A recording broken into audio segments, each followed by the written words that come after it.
Hi, I'm Farah, your autism family coach. Welcome to my podcast where I bring together experts and mothers from autism, psychology, and medical communities to share innovative insights on parenting and supporting individuals on the spectrum. I endeavor to continuously learn and share the latest autism related news and strategies, empowering moms and caregivers to take control of their child's autism journey. My guest today is Dr. Vaish Sarathi, a functional nutrition practitioner and math and science educator. She comes to functional nutrition and education with a mission to reframe health, cognition, and optimal function for children with disabilities. Vaish believes that sound nutrition and an equal education are the birthright of every child. Her perspective is shaped by her own autistic, non speaking 16-year-old son with Down syndrome, a published poet and author. Join me in welcoming Dr. Vaish. Hello, Vaish, how are you? Hi, Farah. I'm doing great. Thank you for having me on this podcast. Thank you so much for being here. There is so much to learn from you. You're such a powerhouse, Vaish. But I'm going to start off with what actually pulled me towards having you on my podcast. And it's your recent post about non-linear education.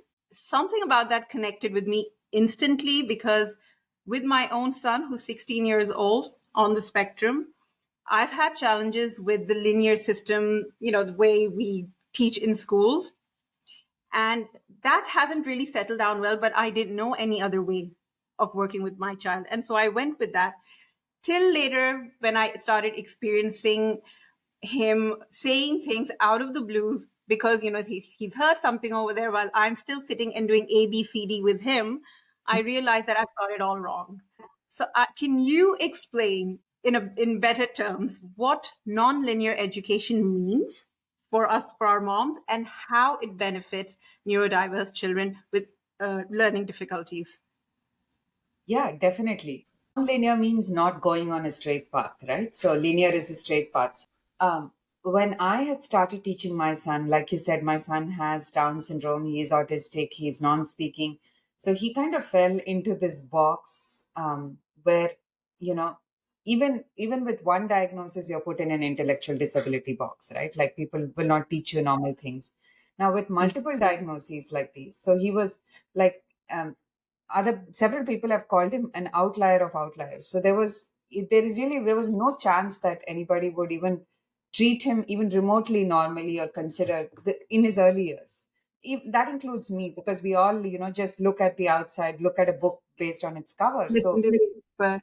so the child is not speaking, not making eye contact, not even pointing. He couldn't even isolate his index finger. So he couldn't point and say, I want this. So there's really, on the surface, it looks like there is nothing happening. Like it's like he's like a black box. So it was, he was not being educated well. A lot of, if I have to fast forward a few years, I discovered a technique called rapid prompting method. I discovered its founder, Soma Mukhopadhyay. I saw that there is a group of kids who are also non-speaking and autistic who were actually communicating, not just communicating, but communicating at age-appropriate level using letterboards. And so I'm kind of pushing through like some heavy-duty process that happened in the middle.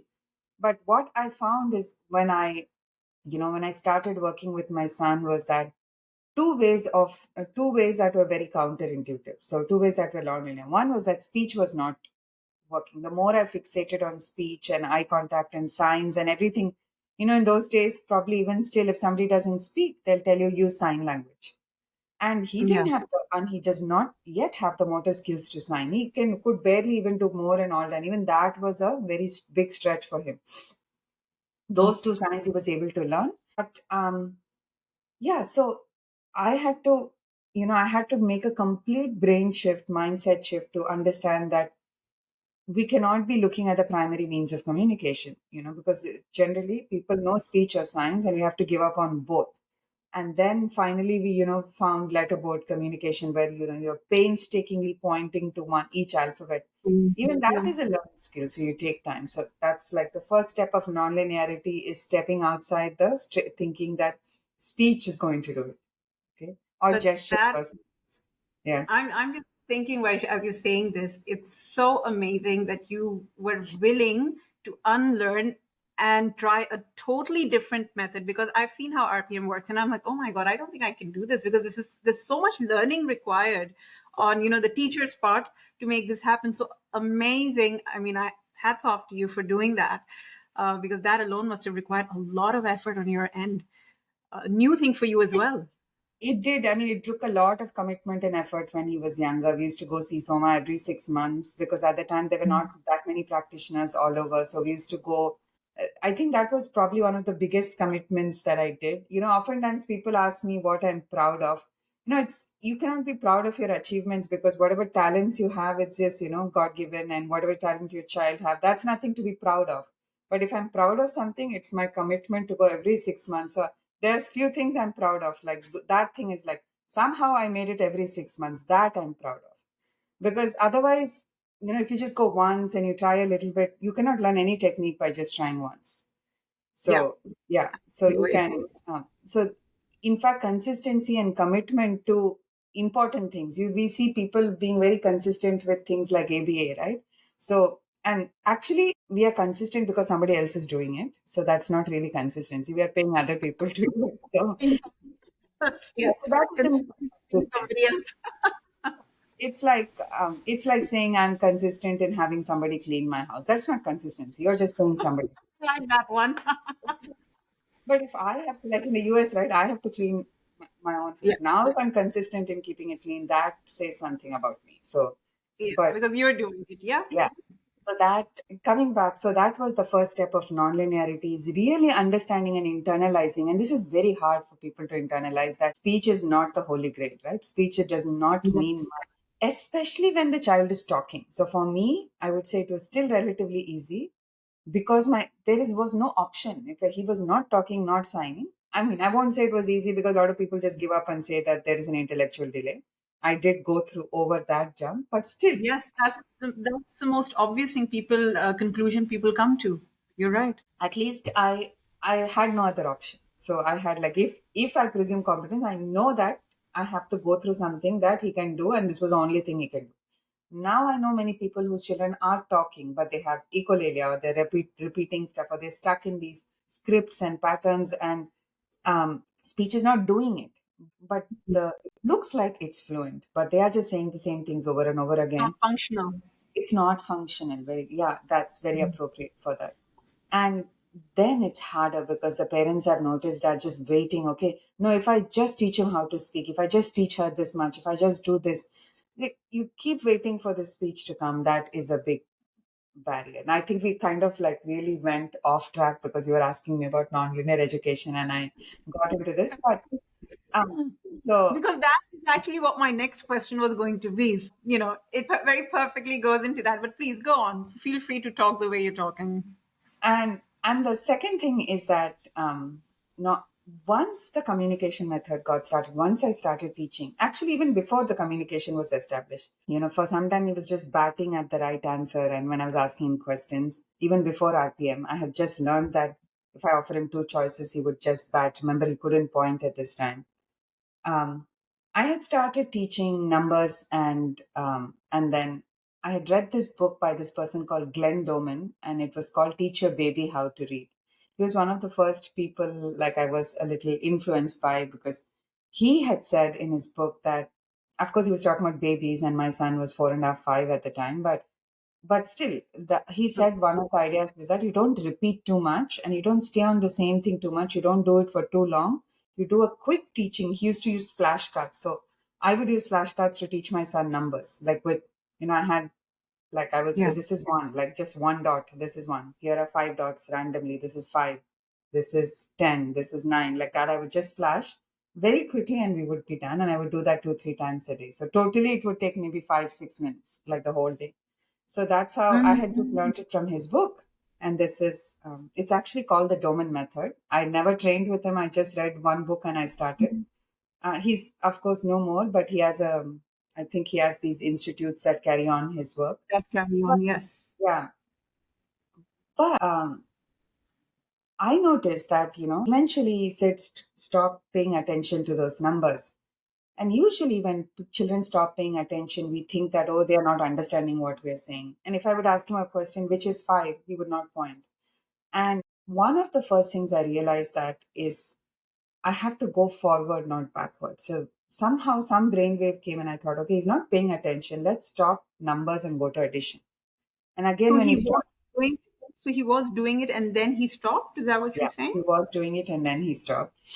Okay. Even if a child is not doing it, if you have been teaching for like a few months and sometimes you're not getting a response, usually when we don't get a response, we go backwards.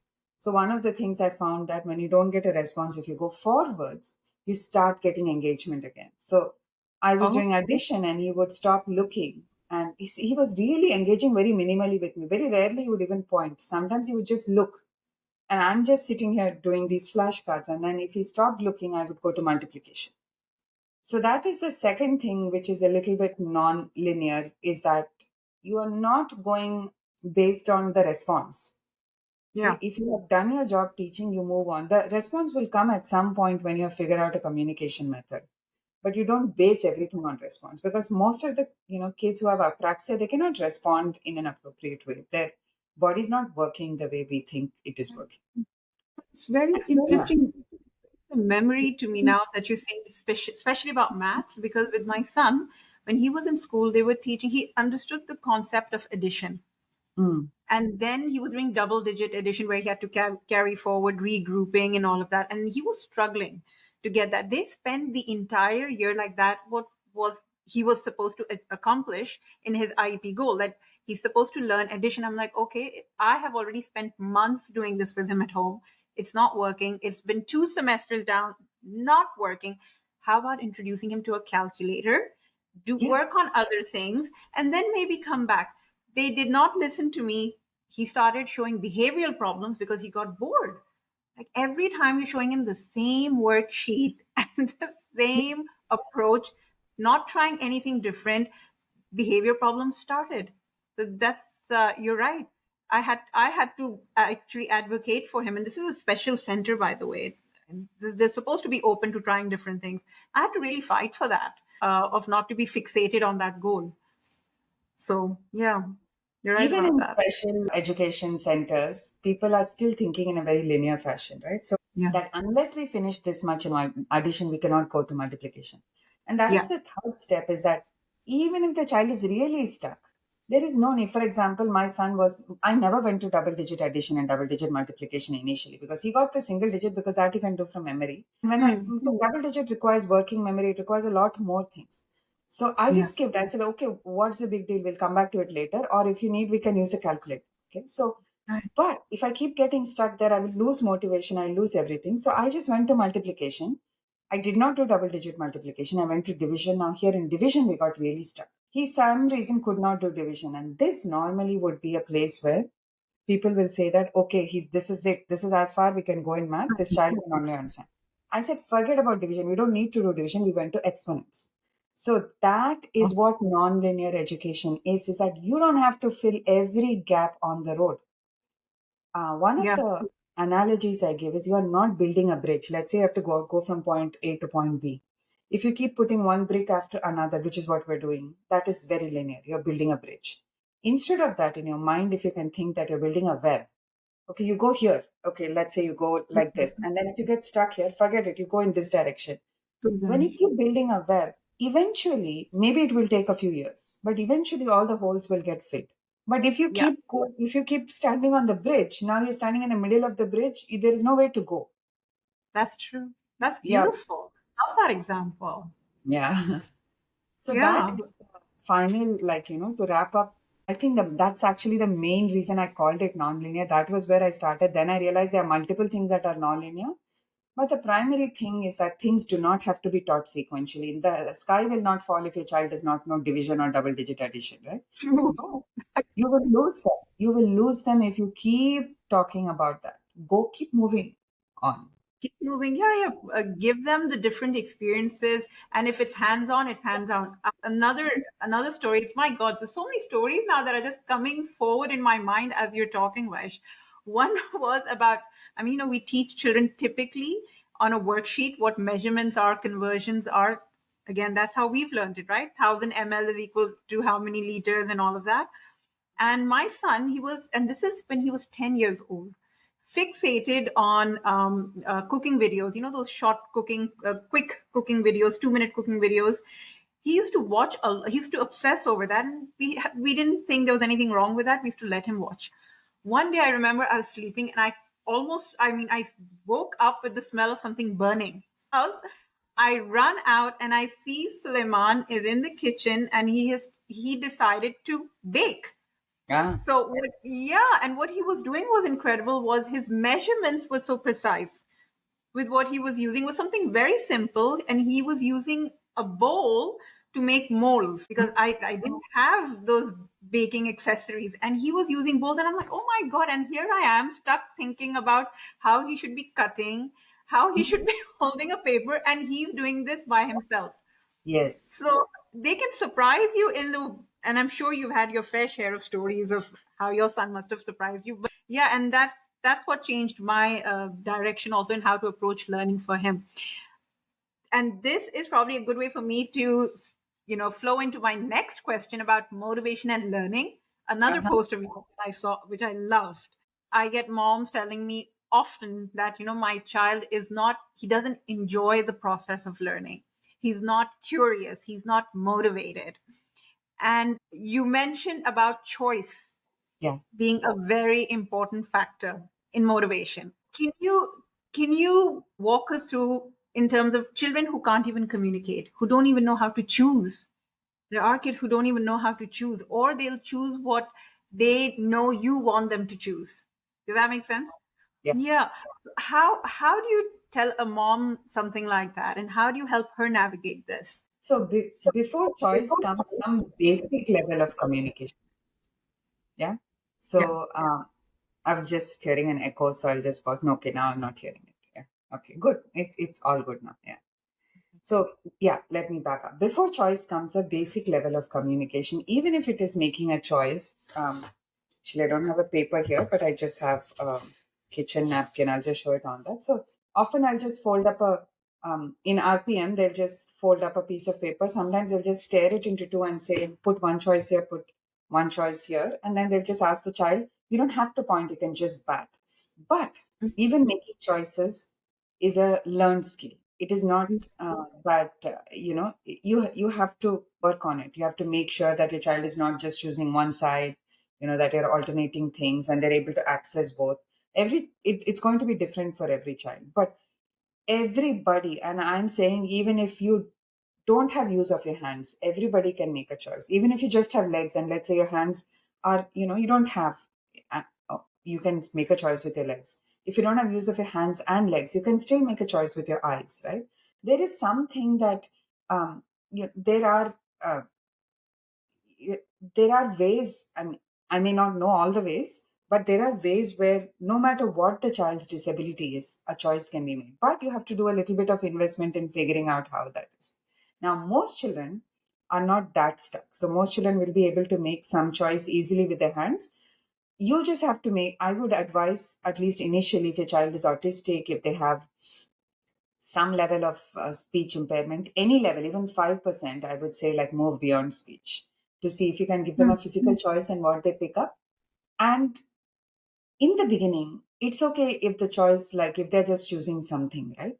A child also has to get used to the idea that they're being given a choice. It's just like any minority community in the world, right? Like, because when initially most minorities are not given a choice in any area, you pick any minority, they are not given a choice. When they are True. first given a choice, they want to appease the majority, so they will choose whatever it is that will make them Yes. keep them safe in that place, right? So Yes. yeah. So, and this, you can literally take this and extrapolate it to any situation in any case, My whoever God, that yeah. might be. Yeah. So, I'm doing that in my head right now. Yeah. whether we're talking about women or a specific, whatever kind of minority. Yeah. Um, Yeah. but as you make it clear that this choice is real and that you actually have the ability to say no or yes or choose this or that, that's when real choices come into play, right? Like, that's when, like, then people feel more confident that okay, I can make the choice and this means something. Then patient also comes. So we're not expecting it to happen the first time you give a choice. You have to make the choice that this is known. I respect you. This is your choice. You're also learning how to make a choice. Let's just keep doing this. But whatever you choose, I'm going to, within reason. I mean, you are the parent, but but yeah. That is such an important point you mentioned, Vish. The child has to feel safe in making that choice as well, Mhm. because eventually you want to shape that towards the child advocating for themselves in the future. That's where eventually that goes. That is so beautiful what you said, that the child, if he doesn't feel safe in making those choices, you gave the minority example. If they don't feel safe in making that choice, it's yeah, it the whole that whole exercise becomes useless then. The giving the choice exercise then. Yes. Oh, Yeah. So yeah, I think that that safety comes from real respect, right? Because no matter what you say, if in the back of your mind you're always sad that, oh, you have been given this kind of a child, or if you are always trying to fix your child, if that, because then that choice has only limited meaning. But it's still good, better than not giving a choice. But when you're really giving a choice, then it comes from inside. Like, your child can also tell that my opinion is valued, my life is valued, my presence is valued. So then they can, the child, then the motivation really kicks in, because then you want to be better, because you're like, the minute I can start communicating better, then the world is going to open up for me. Yeah. wow. I love how everything you say is helping me so easily ease into my next question, because you just spoke about, not being fixated on fix your child. Hmm. And I love the word you use in describing what you do is enhancing optimal performance in your children. I mean, that is such a beautiful word by itself, to optimize performance, because unfortunately, and we see this on social media so much, where she's, my child got recovered, my child, he has lost his diagnosis, whatever that is. What that unfortunately does is, to for a lot of mothers, they go into this fix your child mode. And in their mind, they've already started imagining their child walking on the streets like any other child. And when that doesn't happen, they experience depression, trauma, burnout. All those things start happening because they want to see they go with the fix your child mode. So I love that you use the word optimal performance, because that is something that's applicable for everyone, Hmm.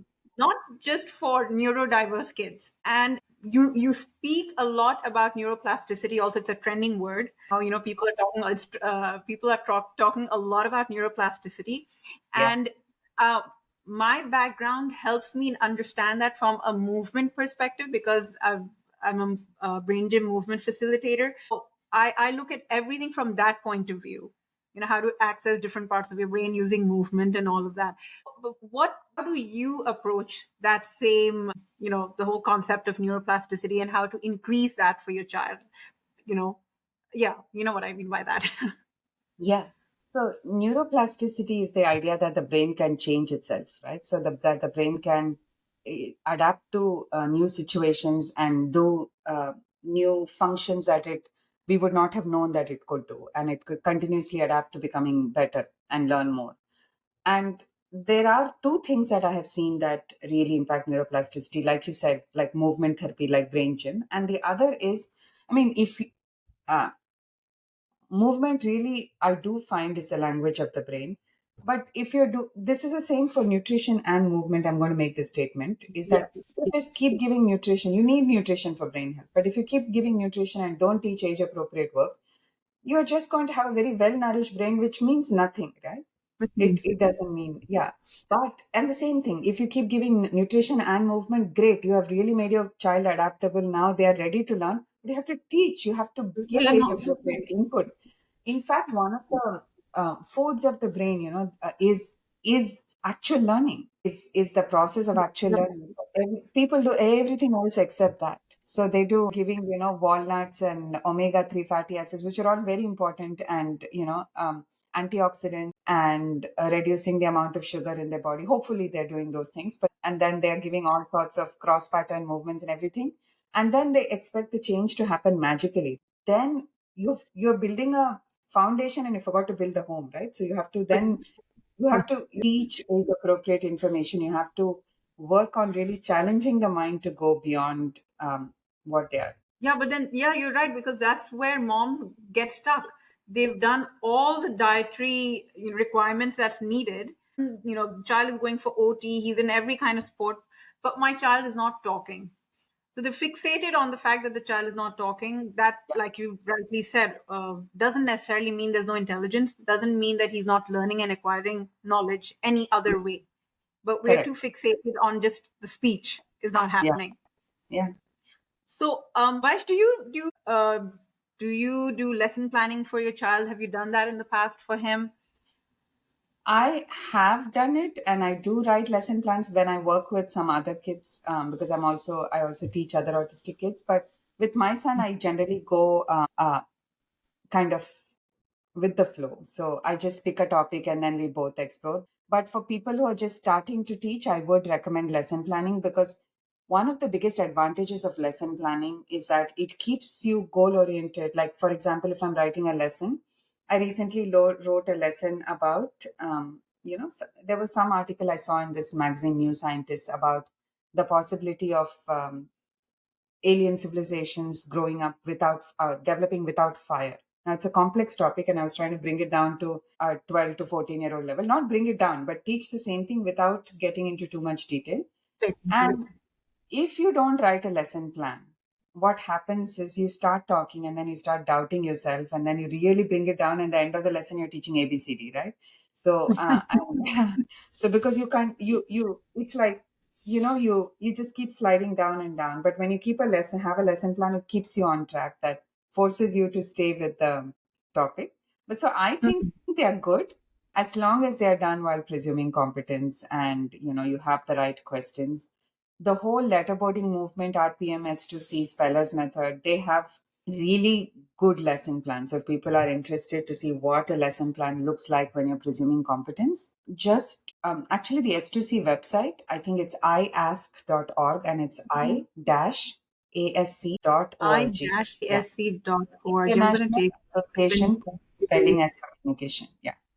nice. I'm going to put the link Yeah, when I they put have this a lot up. of lessons in, and if anything, it will give you an idea of what lessons look like when you're presuming competence. So you can, Oh, they and have it sample lesson plans. yeah, they have many, many sample lesson plans on their website. This is so valuable because, Yeah, like I told you, right, I have a lot of moms who are now switching to homeschooling, yeah. and the first question they ask is like, how do we lesson plan for our child? In terms of, I mean, I understand that you explained what lesson planning looks like for you. What would your advice be to them on what kind of sites can they go to expect help? Apart from this, if you would know any. So it's really important before you do lesson planning that you are, let me back up a little bit. There is actually, let me just give you a website, and we can go from there. So there is a website called Homeschool Buyers Co-op, which I used to use when I don't use it anymore, but it's really good for younger kids until 8th grade. So just Homeschool Buyers, Buyers, Co-op, COOP.org, I think. So Take they that have again a from. lot of, I mean, yeah, you have to buy them, but they have a lot of lessons of all, if whatever you want, you just go and do 3rd grade social studies. They will have like various links. You can just go there. So I used to use that a lot when Sid was younger. Now, of course, he's in 11th grade and I'm in an online public school, so I don't need it that much. Actually, I don't need it right now, but I used to use it when I was not going through the public school. So you take So, that and you modify that based on your child's needs, and then yeah, so yeah. you have a path basically. Yeah. But I think you, while you're doing that, like do that and simultaneously also understand what is your path. So, in the sense that if you're not presuming competence, if you don't have a communication technique, no lesson plan will work for you, right? Because you'll It's just be true. frustrated and you'll do the slide down where you'll keep going down and the end you're teaching ABC or something like that. Like, no, if not ABC, maybe you're teaching addition, whatever is the lowest level that you are ready to accept for your child. So unless you know that you understand that the brain and the speech are not at equal levels, right? Speech is here and brain is here, or whatever signs are here. The body and the brain are at different levels. This is the biggest difference because we are not like that. So Mm. whatever you are saying, I can assume that that's what you mean, right? So if I don't like something you're saying, or if I like something you're saying, or if I want to take notes on something you're saying, or other way around, then you are making the assumption that what I'm saying is exactly reflective of what I'm thinking, right? Yeah. So, but Yeah. if that is not the case, then you have to change everything. So, you have to accept that that is not the case in many of our kids. And then I have to decide that, okay, I'm going to, if my child is 8, I'm going to get a homeschooling curriculum that is 8 years appropriate. So, and then now I have to figure out how to get the answers from him. It's not going to be speech, then maybe it's choices. Yeah. Yeah. Yes, and then you're right, actually. Oh my God, it's all like flashbacks are coming back because, yeah, Suleiman had his struggles with speech, and then I would use choice. Yeah. And at that time, I didn't know it was very similar to what the Denver method is. Like, I would quickly show him and quickly ask him to choose and, move on. So, yeah, that's interesting. That not to be so hung up on speech, but at the same time, you can still use age appropriate curriculum for your child. Mm-hmm. Use less text if you need to, because you're right, there's so many curriculums out there freely available, by the way, which I've Mm-hmm. seen, where it's mostly cut and paste work for science, a lot of cut and paste where you use very little text just to get the child to understand, and they will even offer suggestions on what YouTube sites you can go Yeah. to yeah, to watch videos on, suppose, circulatory system, digestive system. So I've used that extensively for Suleiman. So Yeah. yeah. And there's this website called Teachers Pay Teachers, I think it's called. And they have You that. But play I don't know of any free resources. Yeah, you should share if you know some. But a these are all, I few. think, payment. But I think they're not expensive. The Teachers Pay They're Teachers not one. expensive. Yeah, yeah, and you can actually just buy off so many. Like, I used a lot of Autism Helpers curriculums, by the way. Autism? Autism Helper, have you heard of them?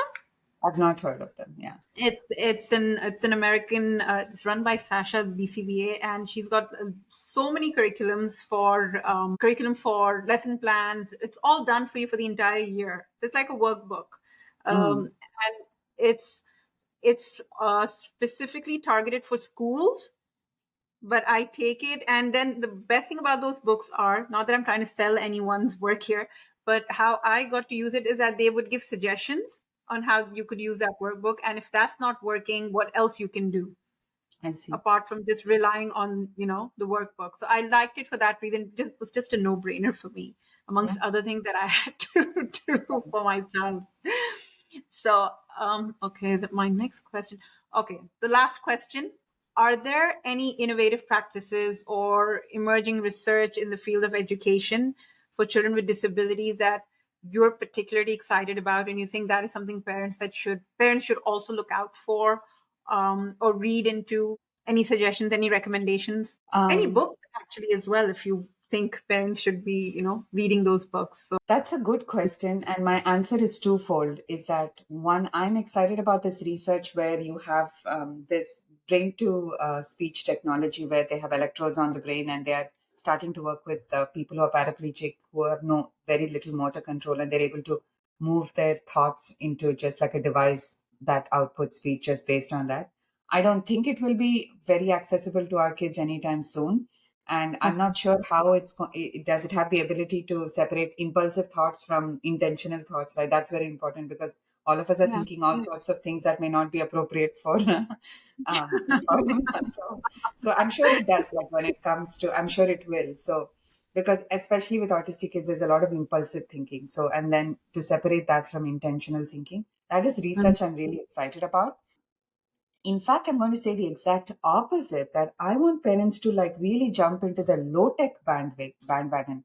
There's a lot of high tech iPad devices, unless your child. Now, I have found high tech iPad devices to be useful if your child is extremely limited in their movement. And by extremely, I mean like very close to being like somebody like paraplegic or who really don't have any motion. mm, But just if it's just low muscle tone, or if like they're floppy, or if you're just, if they're not pointing, I'm not talking about that kind of thing.